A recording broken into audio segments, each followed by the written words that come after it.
Hi, and welcome to the State of Leadership, Simple and Beyond. This is our interview series, and we have a special treat for you today, as I will be interviewing Robert Hilliard, Chief Leadership Strategist of Robert Hilliard Coaching. So, you already know Robert is the co-host of our show, The State of Leadership, Simple and Beyond. And this is going to be our opportunity to get to know Robert a little bit better. So Robert is a graduate of the Institute for Professional Excellence in Coaching, or IPEC, with distinctions of Certified Professional Coach, Energy Leadership Index Master Practitioner, and Core Leadership Dynamic Specialist. He holds a master's degree in Organizational Development and Leadership from St. Joseph's University. Robert's passion for coaching comes from his desire to help others achieve goals they didn't think were possible. He does this by drawing on his 25 years of experience in the field of organizational development, working in the entertainment, finance, and healthcare industries. Robert prides himself on helping others get better results with less stress. Now, that's all the marketing and academic stuff about Robert. What I know about him is that he is super smart, he's caring and committed. He's a great business partner and friend, colleague, and as I mentioned earlier, my co-host here on the State of Leadership. And I'm honored to have him as our very first guest. So, Robert, welcome. Thank you. In a whole different capacity. Yeah, I'm honored to be here. I was pleasantly surprised. Well, it only makes sense, right? We're going to be doing some different things, and figured we might as well get started with getting to know each of us. We won't do it, episode by episode, but we'll take some time to get to know us a little bit better. So our objectives for you today are twofold. One is for you to get to know Robert a little bit better. And two, we want to reinforce the theme of the month, which is focused on self-awareness. So I'm going to start by just asking Robert some hopefully simple questions. Hopefully. I won't work to stump you right off the bat. Okay. But we do want to get to know a little bit about you, your leadership journey, the lessons that you've learned. Week after week, you are sharing things that you've experienced in your work that are happening with your clients, but we're doing that in a different context. So right now, we're just going to focus on you. Okay. And so I would like to know a little bit about your work journey. And like, what was your first job? What did you do? Did you enjoy it? And did you have any opportunities in that first position to have a leadership, not necessarily, obviously not a title of leadership, but take some leadership role in that, or to observe? Were you even aware of leadership at the time? No. I know it's a long compound question, but But you know how I roll. yeah, it's really interesting because I never thought I'd be in this field of study. I started out as a musician, as you know. I still practice, I still play occasionally. That was my focus, and any job that I had was just to fund my dream of being a musician. That was a means to an end. I didn't really. So my first job, believe it or not, focusing on my professional music career, my first job was I took a job that would be, I don't want to say easy, but would be something that wouldn't interfere with my musical nightlife or whatever. And so I worked in shipping and receiving for an electronics company. That was my very first job out of college. So there was no leadership there. It was purely manual labor, very little, intellectual things there, even though the people I worked with were very smart, sometimes surprisingly so. I was like, wow, these are some really smart people. I wonder why they're just doing this. And they had their own journeys. They had their own reasons for doing that. So that was my very first job out of college. And then I went and I started working, selling tickets for concerts. I don't like to use names of companies, but you could probably figure it out. And I started out there as just a regular CSR, but got promoted. I was actually recruited to become a supervisor and then manager in that organization. Okay. And I never knew why. I didn't think about, So you've always been a hypo then. Is that what you're telling me? not really, because I didn't see it that way. I think I don't think they saw it that way. It was just like, oh, we have these positions. Who's somebody that can fill that position? And because I was one of those folks that, when you sell tickets, or when, I don't know if they still do this, but at the time when you sold tickets, at the end of the sale, you would make a pitch to get the person to purchase extra things. And I was really good at doing that. And so I would win a lot of competitions, so much so that they thought I was cheating and they had to monitor every single call when they realized it was astounding. They monitored every single one of my calls, and they realized that, they realized that I wasn't cheating, that actually I was just really good at that. And then it became, oh, well, let's promote this person. And from there, I got into training and the other stuff. So that's how it started. And then from there, one of my bosses actually left that organization and went to work in the financial industry. Okay. And he recruited me to come be a senior trainer in that organization. And I left and went to that organization, worked there, and really got involved in training, particularly management training. And then from there, I went into healthcare, where I did organization development, and somewhere along the lines went back to school and met you. And that's just a brief Reader's Digest version of my career. So I'm interested. You're saying you don't think they really tapped you as a hypo, a high potential, for those who may not know that vernacular. You don't think they really saw you in that way. It was just sort of we have a position, we need someone in the position. He's doing a good job doing what he's doing, so let's move him up.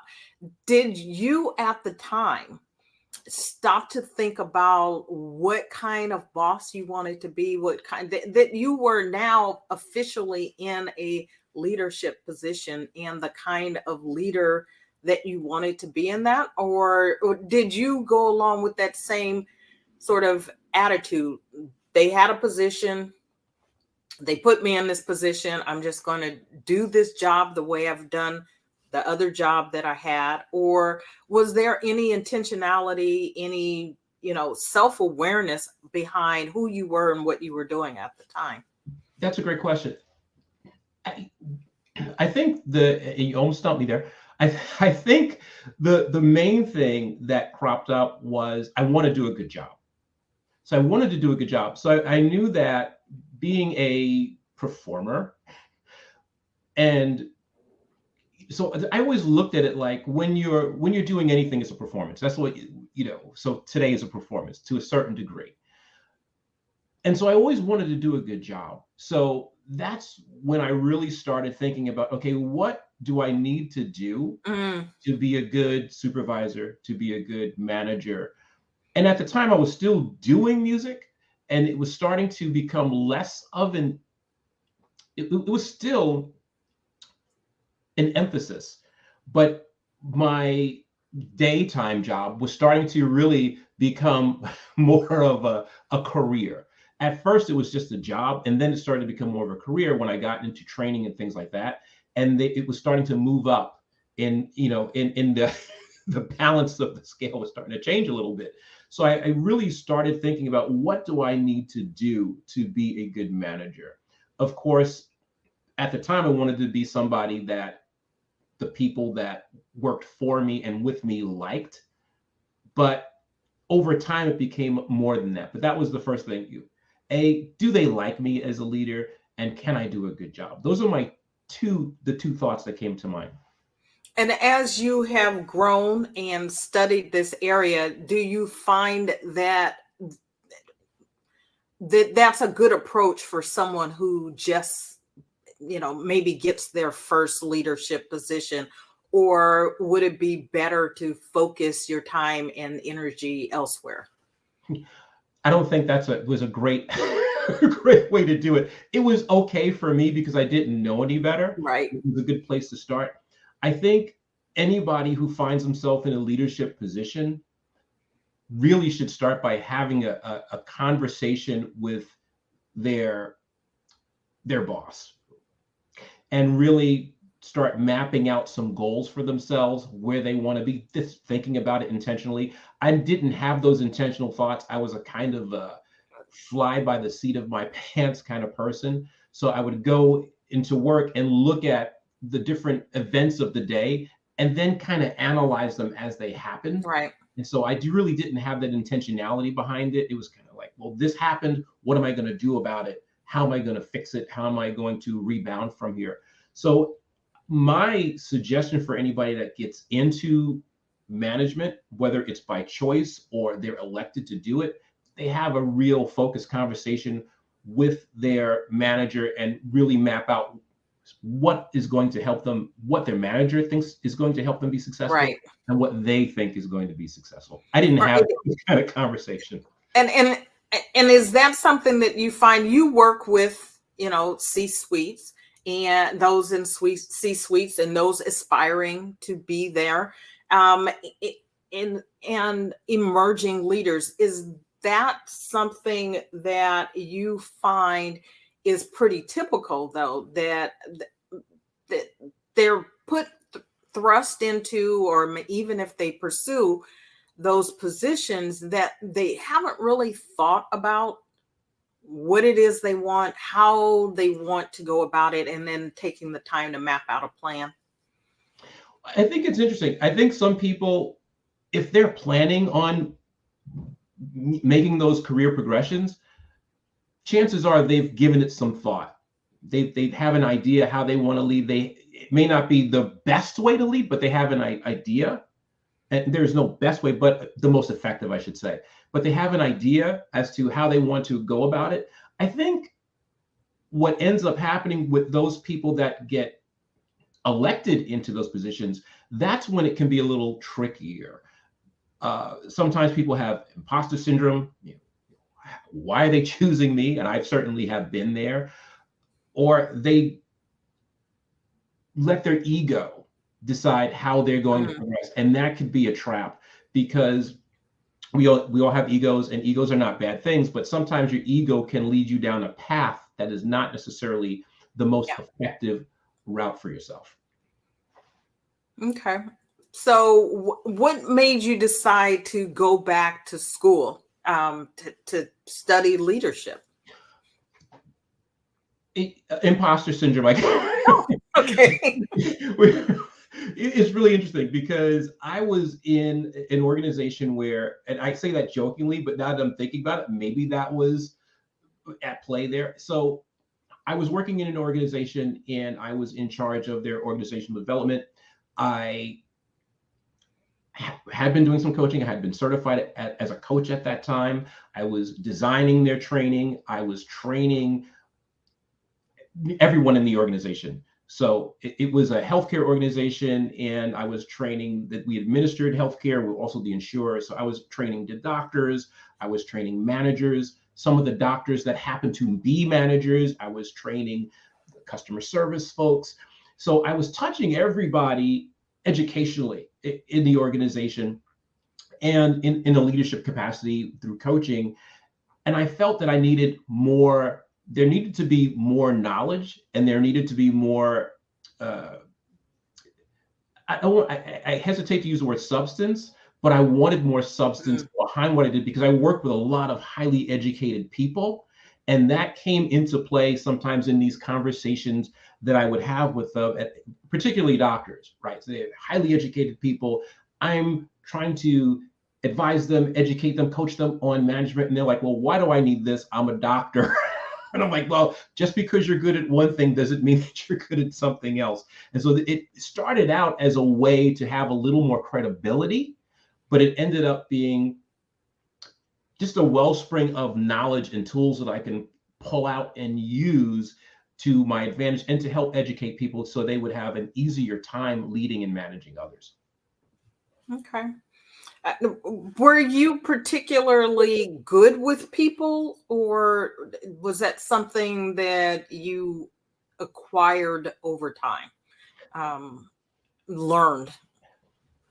I like to think that I'm fairly easy to get along with. I like to think that. You would be a better judge of that than me. Right? But I like to think that I'm fairly easy to get along with. So I've been able to, in my career and in my life, connect with people pretty well. Of course, I don't get along with everybody. No one does. But I find that is kind of a strength of mine, being able to get along with people and really accommodate the different dynamics that go into those interpersonal relationships. Okay.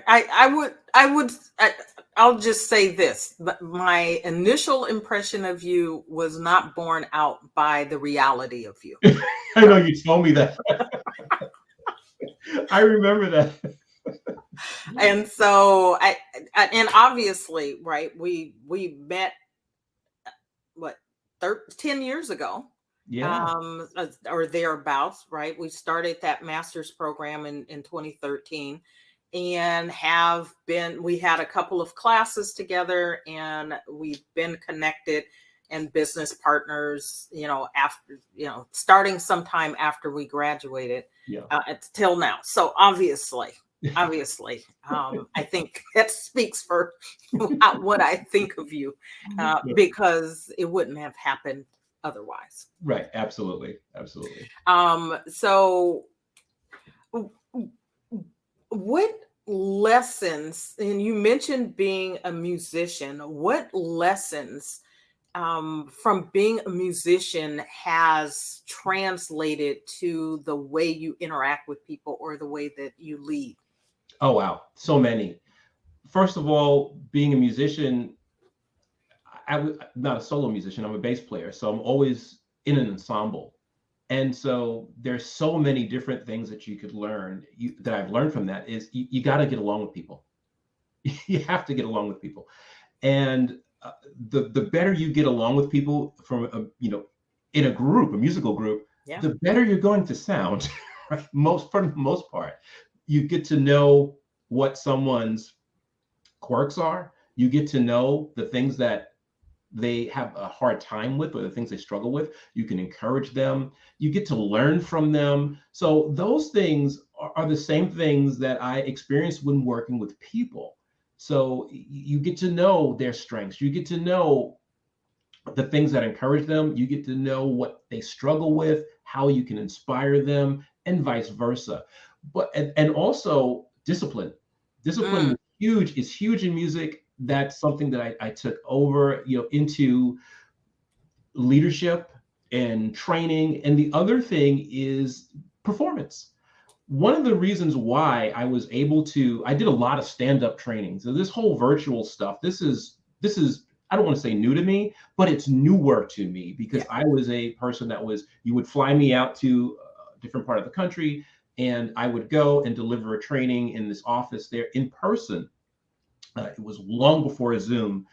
And the first time this wasn't something that I chose. A manager said, I don't want to go out to Dallas to train out there. It's hot. I'm going to send you, it was in the summertime and they were having a heat wave. I'm going to send you out there, come up with a training plan. And that's it. That was my first training gig.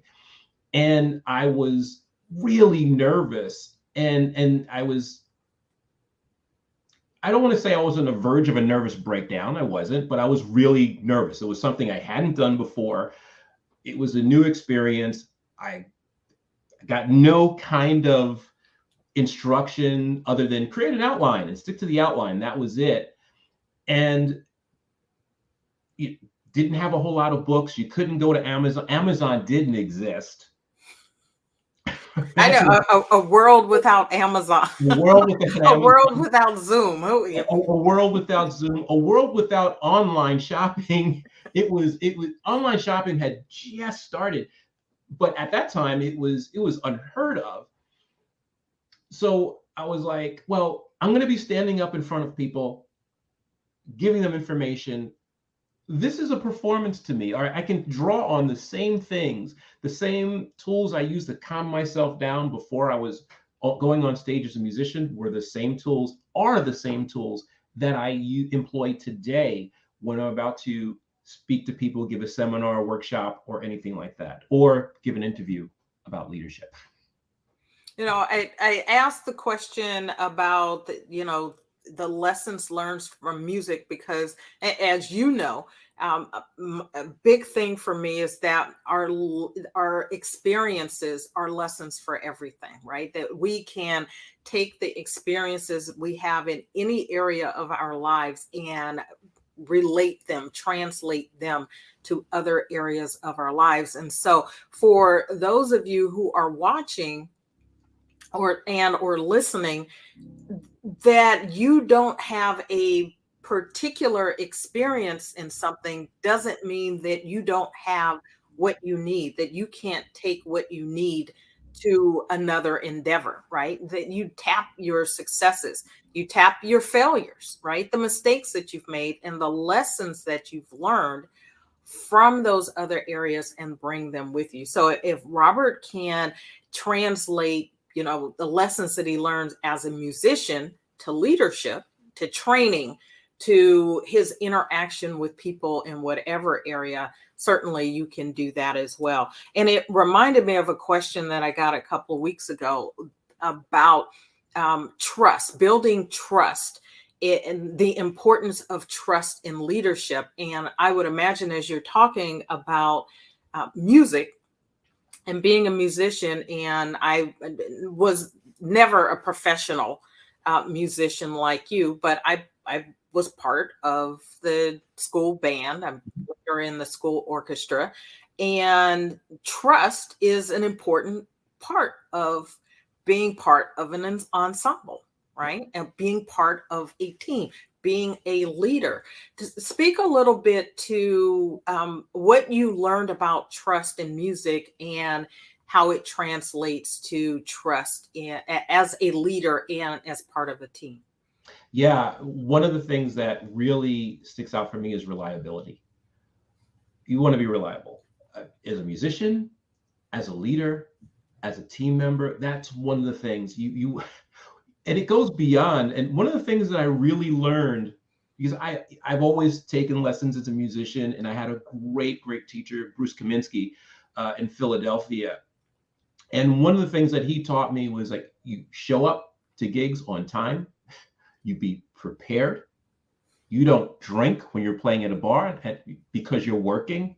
So it's being reliable is huge. And that's something that translates to nearly every job, every industry. People appreciate when they can count on you.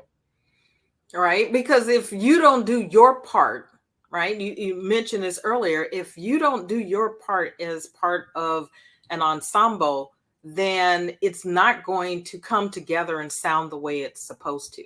And the same thing in your office. If everyone doesn't do their part, whatever that part is, and we've talked in the past, we've talked about basketball and other sports, and though it's real easy to see how team is supposed to work in sports or in music, and somehow we don't see the same thing in the teams that we're a part of day to day, whether it's a family or in the office, right? Everybody has a part, and if everyone does their part and others can trust them to do that, it makes it easier for the team to be cohesive and to accomplish whatever the particular goals are for that team. Yeah.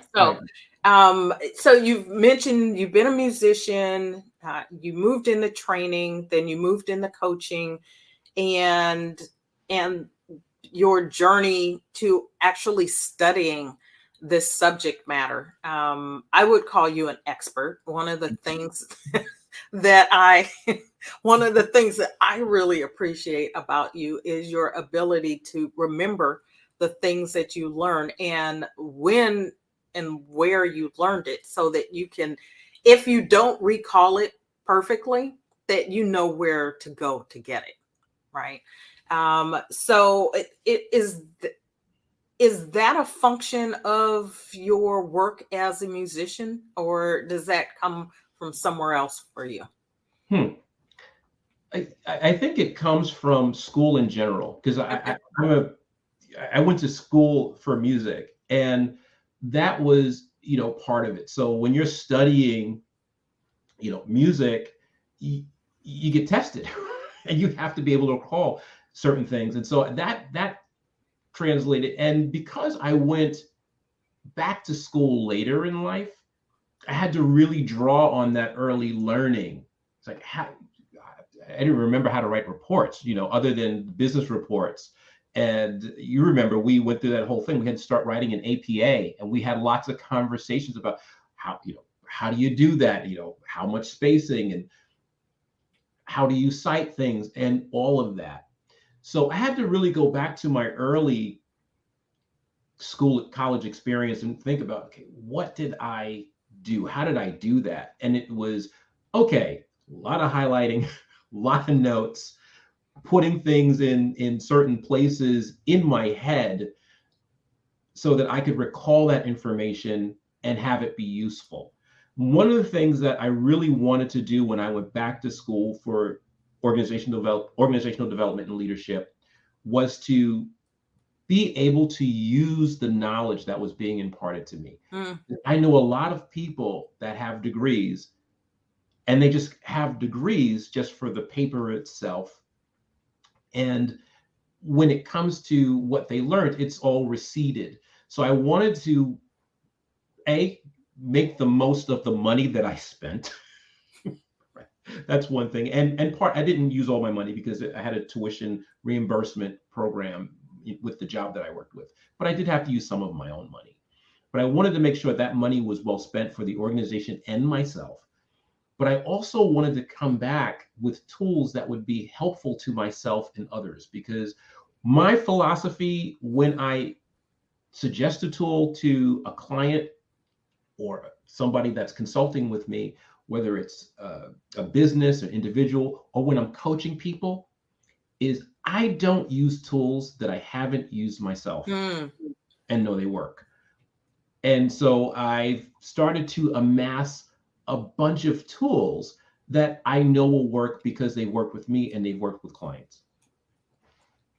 What have you found, speaking of tools and philosophies, what have you found to be one of the most helpful tools in your role as either a leader or a coach helping leaders?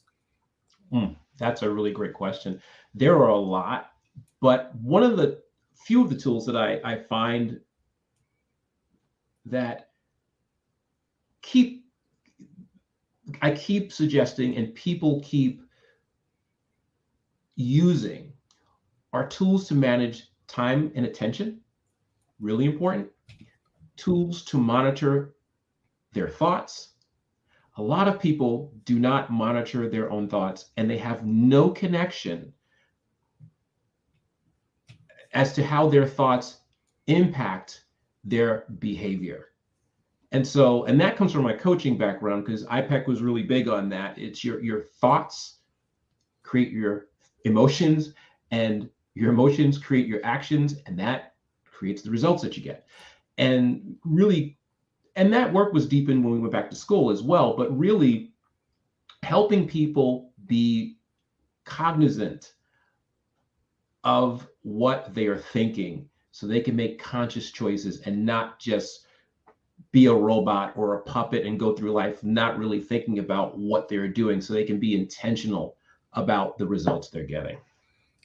It's a good segue. I was going to go there to start talking about self-awareness, right? We're talking about self-awareness this month, and so What do you do?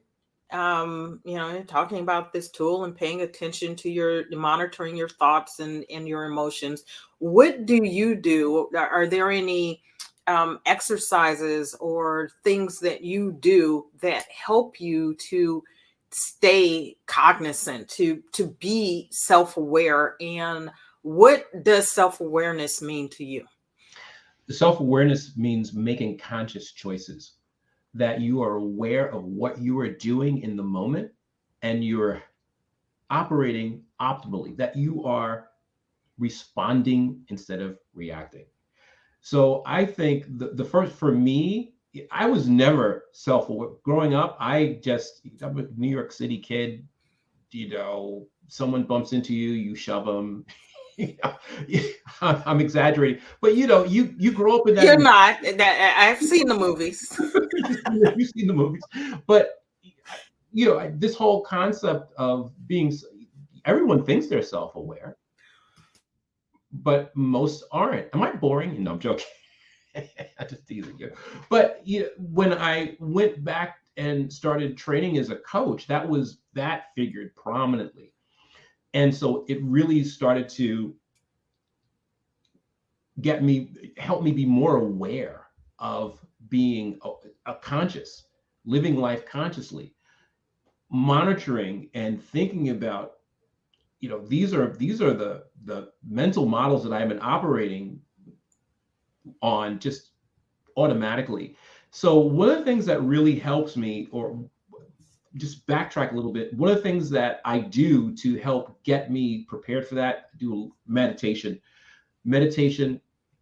And I've learned over the years that you don't have to necessarily sit and meditate for hours and hours and hours. It could be as quick as a minute sometimes, just to get yourself centered and get yourself focused, breathing, thinking about, being present in the moment, and then being intentional. That's helpful in the moment. One of the other things that I've incorporated is journaling. So doing a little post-mortem after the day is gone. If you've had a particularly great outcome, looking at, okay, what happened? What was in place that allowed that to be? What was I thinking in the moment? Was I thinking anything at all? So, and if things go badly, you can do the same thing. And that sometimes has even more power, because you can look at those situations, those reoccurring things that go on. That's, if it's happening over and over again and you're getting a bad result, you're probably being unconscious about how you are interacting with others or interacting in that situation. So those things have been very helpful for me. Oh, and one more thing, looking at my judgments, looking how I judge certain situations, particularly because people judge all day long. Yes. People watching this video are judging. I'm judging as I'm talking. Right? I'm going, hey, that didn't sound great, or that sounded great, or whatever. Those are all judgments. So when you have those judgments, that is a sign that you need to become more aware. Question it. Why am I thinking that? Where is that coming from? Is it true? And that will help you be more aware. I love that. I love that. So, as we begin to wrap up, I want to ask if there is something related either to leadership that you would like to leave the audience with, or an opportunity you are a coach, and I imagine that you are. Maybe you're full, but if you have space to take on new clients, if you want to share something about you as a coach and an invitation, again, if you have a room for new clients, if you're taking on new clients, to share something, or you could do both. It's your show. You can do both. Thank you, Whitney. Well, certainly, I am always open to talking to individuals that want coaching. I love coaching. I think that it is a great tool and allows people to achieve so much. I've experienced myself. So I love talking to people about coaching. So I'm always willing to talk to people about coaching, people that want to come and work with me. I'm open to that. I am not fully booked right now, so there are slots open. You can go to my website and you can fill out a form there and send me your information, and I will get back to you and we can start talking about how we can work together and see if we're a good match. And I particularly love working with managers and leaders who are stuck. If you're stuck, you have a problem, you're working with a team and you can't figure out how to help them be more effective, that's my thing. I love that. Cool.